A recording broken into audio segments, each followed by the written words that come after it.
亲眼所见，亦非真实。大家好，这里是全世界最美的女人什么酱子。在爱哭鬼上线的第一天，我毛利小武将就已经开始了一系列的侦破工作，终于取得了决定性的进展。今天酱子就大胆的猜测一下爱哭鬼的悲惨身世，注意是猜测，我怕被骂。根据官方给出的简短的介绍，我们可以得知，爱哭鬼和他的姐姐曾经生活的可以说是相当的优越。然而一夜之间，爱哭鬼就被送进了白沙街孤儿院，开始了永无止境的劳作。他主要担任的呢，就是砍柴的工作。直到教会有一天接手了白沙街孤儿院之后，爱哭鬼原本以为自己再也不用继续辛苦的劳作了，却在某一天醒来的时候，发现自己被丢在了一棵杜松树下，并且丢了脑袋。根据上述的描述，我们可以得知，爱哭鬼的主要工作不需要上街乞讨，因此我们可以判断出，爱哭鬼不同于被慈善家弄残的这些孩子，他一定是一个四肢健全的小孩。因此，在这张合影中，酱子斗胆地认为，这个小男孩就是爱哭鬼生前的样子。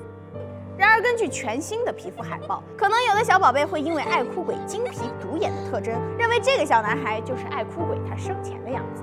但是在咱们看过图片之后，就可以发现两个人受伤的眼睛并不是同一只，且非常明显，这个小男孩的眼神非常的坚定，跟那个爱哭鬼的名号完全的不相符。你不配做爱哭鬼，因此酱子认为只有这个小男孩才是爱哭鬼生前的样子。而爱哭鬼究竟经历了些什么呢？根据这张图，我们可以猜测，也许爱巴门的爱哭鬼曾经撞破过修女拿小女孩做实验的场面。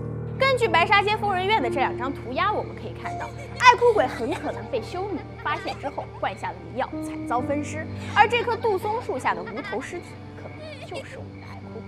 然而，没有头的爱哭鬼是怎么复活的呢？在格林童话中有一个非常恐怖的故事，叫做杜松树。在那个故事里，有一个小男孩被继母用斧头砍下了头，并且煮成了肉汤。小男孩的妹妹非常难过，便将哥哥的尸骨埋到了一棵杜松树下。谁想到杜松树中飞出了一只小鸟，不仅将继母杀死，还复活了这个小男孩。由这个故事，我们便可以猜到，网易小编在创造爱哭鬼的时候，很可能就参考了这个故事。而爱哭鬼很可能在某人的召唤下，被杜松树的神秘力量而召唤回来的。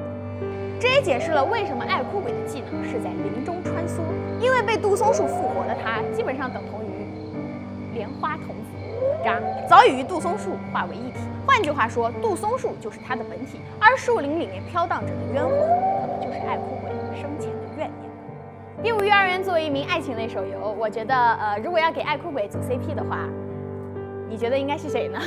记得在留言告诉酱子。我觉得是红蝶。记得给酱酱点赞、关注、转发，多多的赞，点赞、点赞。